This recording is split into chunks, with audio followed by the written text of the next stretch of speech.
नमस्कार. विचार करा, शाळेचं एखादं स्नेहसंमेलन असेल किंवा मग एखाद्या मोठ्या कंपनीची बोर्ड मीटिंग.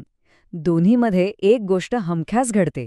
ती म्हणजे त्याची एक नोंद ठेवली जाते. याच अधिकृत नोंदीला आपण अहवाल असं म्हणतो. आज आपण याच अहवाल लेखनाची कला समजून घेणार आहोत. आणि खरं सांगायचं तर ही एक अशी कला आहे जी प्रत्येकाला माहिती असायलाच हवी.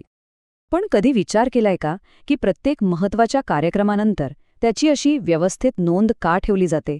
नाही हा, हे फक्त आठवण म्हणून नाहीये, तर ते एक अधिकृत शिक्कामोर्तब असतं. आणि हीच नोंद भविष्यातल्या मोठ्या निर्णयांचा पाया बनते.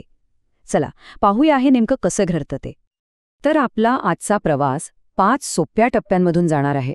सगळ्यात आधी अहवाल म्हणजे काय ते समजून घेऊ, मग त्याचा साचा कसा असतो ते पाहू, उत्तम अहवालाची वैशिष्ट्ये कोणती असतात, लेखनाचे नियम काय आहेत आणि सगळ्यात शेवटी या सगळ्यांचं खरं महत्त्व काय आहे हे जाणून घेऊया. चला तर मग सुरुवात करूया अगदी मुळापासून. अहवाल म्हणजे नेमकं काय आणि तो इतका महत्त्वाचा का मानला जातो? अगदी सोप्या भाषेत सांगायचं तर अहवाल म्हणजे एखाद्या कार्यक्रमाचा ब्लॅक बॉक्स. त्यात काय घडलं, का घडलं, कोण कोण होतं आणि त्यातून नेमकं काय साधलं गेलं या सगळ्याची अचूक नोंद असते. लक्षात घ्या, ही केवळ माहिती नसते, तर तो एक औपचारिक दस्तऐवज असतो. माहितीये, अहवाल म्हणजे फक्त भूतकाळाची नोंद नाहीये. तो खरं तर भविष्याचा नकाशा असतो. तो संस्थेची परंपरा जपतो, पुढच्या नियोजनाला एक दिशा देतो आणि प्रत्येक घटनेला एक अधिकृत पुरावा बनवतो. अनेकदा तर मोठे मोठे निर्णय याच पुराव्यांच्या आधारावर घेतले जातात. आता आपण अहवालाच्या रचनेकडे वळूया. बघा, कोणत्याही इमारतीला जसा एक आराखडा किंवा एक ब्लूप्रिंट असते ना, तसाच प्रत्येक अहवालाचा एक मूळ साचा असतो. हो, हे खरं आहे की प्रत्येक अहवाल वेगळा असतो. म्हणजे क्रीडा स्पर्धेचा अहवाल आणि सांस्कृतिक कार्यक्रमाचा अहवाल यातला तपशील नक्कीच वेगळा असणार.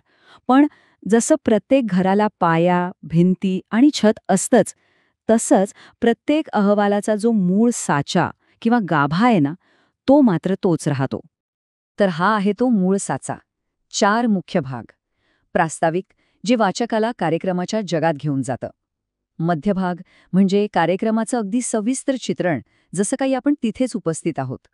समारोप, जो आपल्याला सांगतो की या सगळ्यातून नेमकं काय साध्य झालं.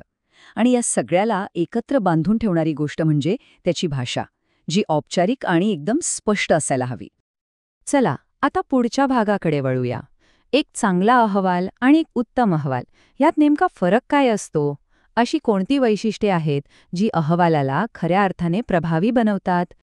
एका उत्तम अहवालामध्ये ही 5 वैशिष्ट्य असायलाच हवीत. तो वस्तुनिष्ठ हवा. म्हणजे काय, तर त्यात भावनांना जागा नाही, फक्त तथ्य असतात. तो विश्वसनीय हवा. म्हणजे त्यावर डोळे झाकून विश्वास ठेवता आला पाहिजे. भाषा सोपी आणि मुद्देसूद हवी. आणि सगळ्यात महत्त्वाचं, तो निष्पक्षपाती हवा. अहवाल लिहिणाऱ्याची मतं नाहीत, तर जे घडलंय तेच सत्य मांडणं हे त्याचं काम आहे. हे उदाहरण बघा. यातून वस्तुनिष्ठतेचं महत्त्व अगदी स्पष्ट होतं.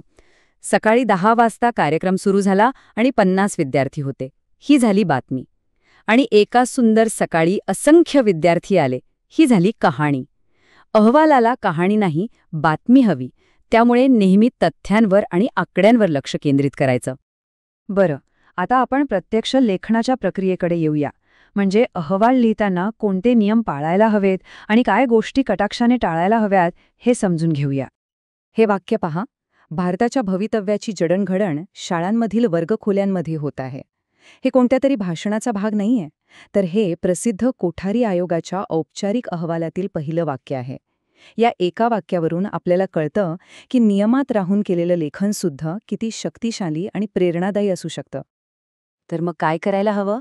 पहिलं, विषयाचा पूर्ण अभ्यास करा. दुसरं, जे जसं घडलं ते तसंच लिहा. त्यात काहीही भर घालू नका. तिसरं, कमी शब्दांत जास्त सांगा. चौथं, सोपी आणि नैसर्गिक भाषा वापरा.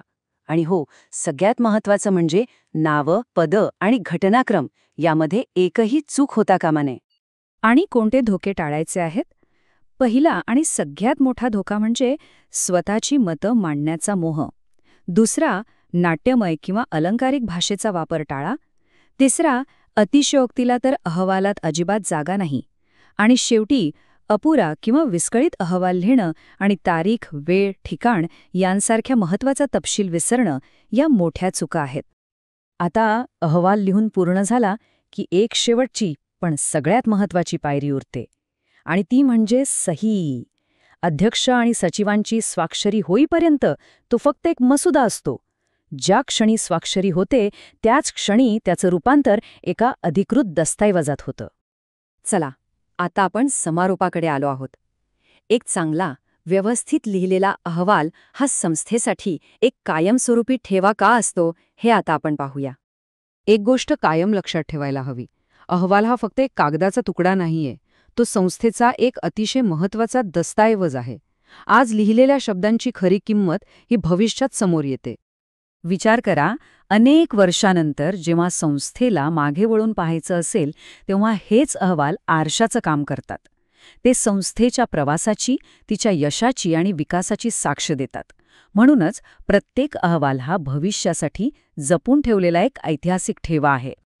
तर आता पुढच्या वेळी जेव्हा अहवाल लिहायला बसाल तेव्हा हे लक्षात ठेवा की तुम्ही फक्त घटनांची नोंद करत नाही आहात, तर तुम्ही इतिहास लिहित आहात. तुम्ही भविष्यासाठी एक पुरावा तयार करत आहात. कारण एक चांगला अहवाल लिहिणं ही खरोखरच एक शक्तिशाली कला आहे. www.testwiser.com. Testwiser is a digital learning platform designed for students to prepare for board and competitive exams, offering chapter-wise tests and full-length mock tests.